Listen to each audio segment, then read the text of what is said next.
Saya hari ini di rumah Makcik Robiah. Kami kat sini di section SS5 Kelana Jaya. Sebab kami dapat satu aduan berkenaan dengan kes yang menimpa makcik ni lah. Kitanya lebih kurang macam ni. Arwah suami makcik ni, rasa Makcik Robiah, refinance rumah dengan Maybank Islamic. Dia letak nama anak lelakinya yang nombor 3. Dia ambil hutang lebih kurang, pinjaman lebih kurang 100,000 lebih. Dan hutang tu tiap-tiap bulan dibayar oleh kakak beliau. And then anak lelaki ni pula, kita tak bayar apa-apa lah, kakak dia pula cuma arwah bapak gunakan nama dia saja. Lepas tu, anak lelaki ni ada ambil hutang dengan Mara, hutang perniagaan 50,000. Entah macam mana, entah agaknya perniagaan dia tak menjadi, dia berhutang dengan Mara. Dan Mara dah bankruptkan beliau. Jadi hutang dengan Maybank ni, kakak dia Putri ni bayar tiap-tiap bulan, tak ada masalah.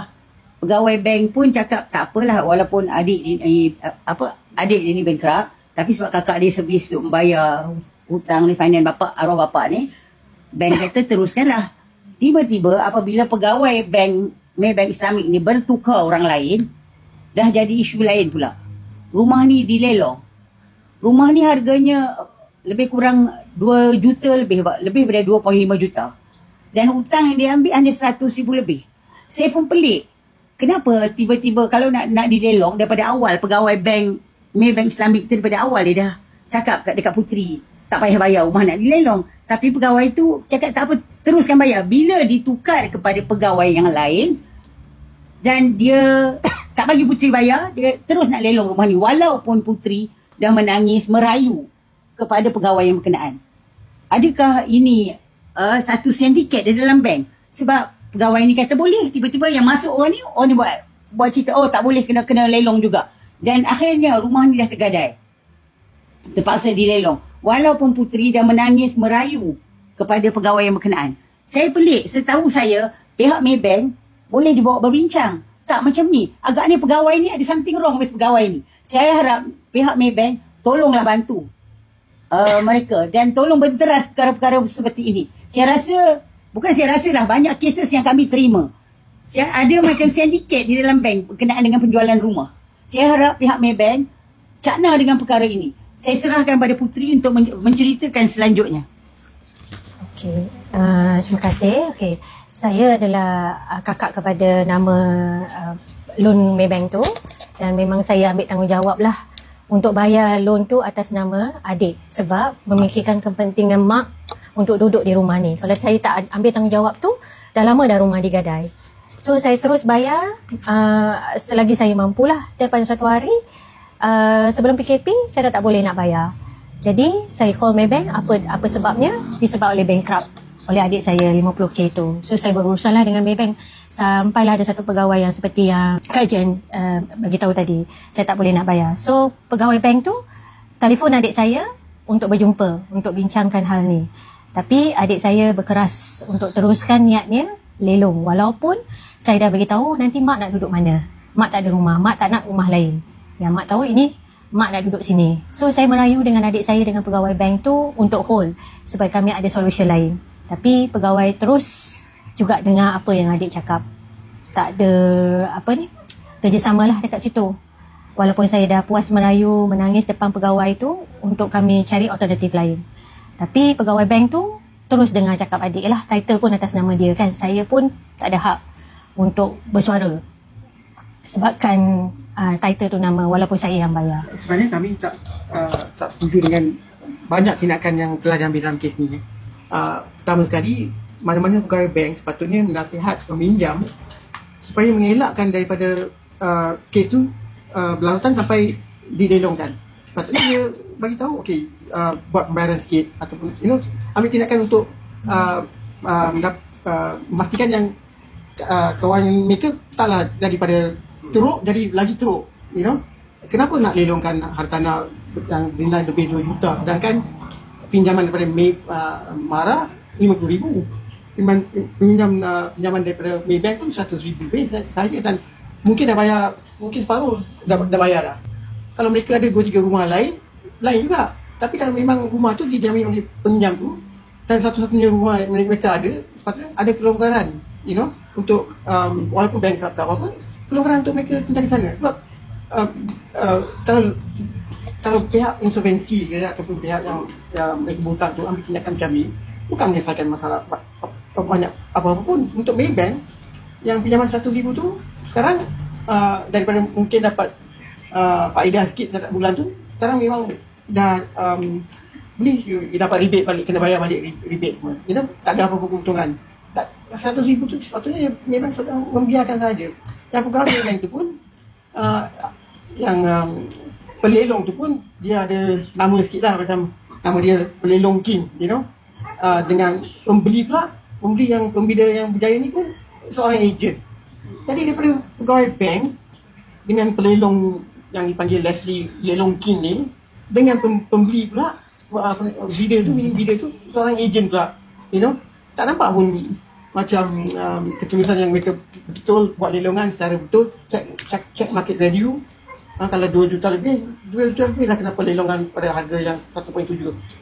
Bayangkan kalau nilai rumah tu walaupun 2 juta kan, dan lelongkan pada harga 1.7 juta tu, yang 300,000 tu pun dia hilang dari atas kertas, dia hilang 300,000, sedangkan hutangnya pun 100 lebih kan, 200,000 saja.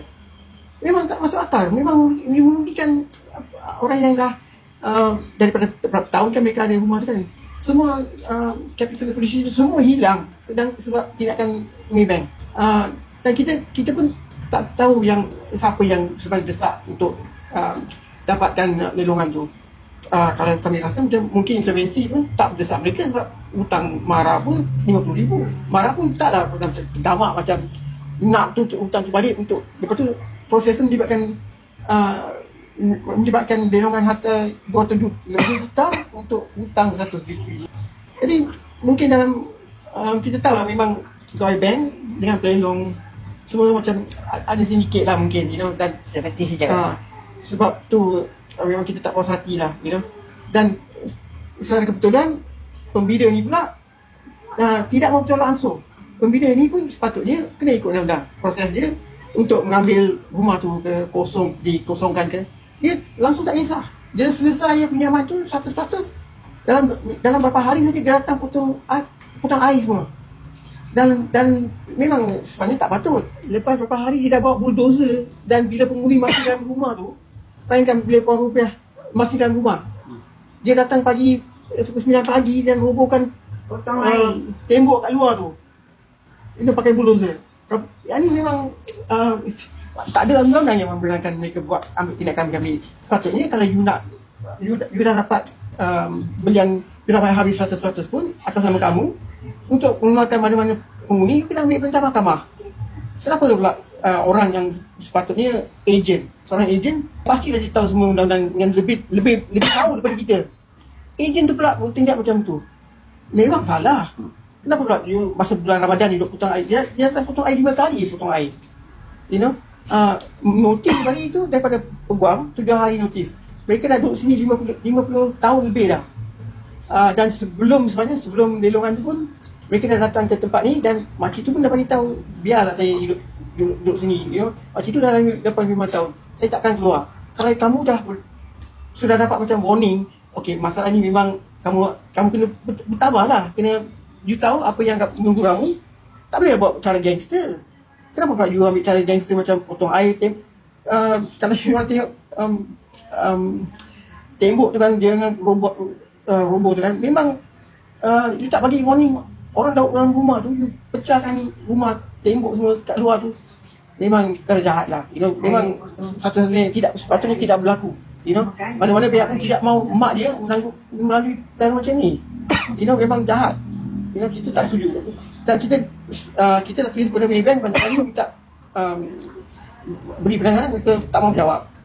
Dan pembina yang berjaya ni memang luar pada lebih daripada kurang ajar lah. Sedangkan yang tu semua dilarang oleh dibuat oleh undang-undang.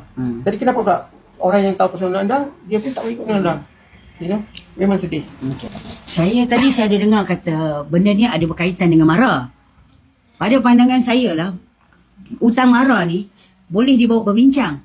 Datuk Ashraf Wajdi memang orang yang paling baik orangnya dan boleh bertoleransi. Kami beberapa kali pergi jumpa Datuk Ashraf dan berbincang, alhamdulillah okey.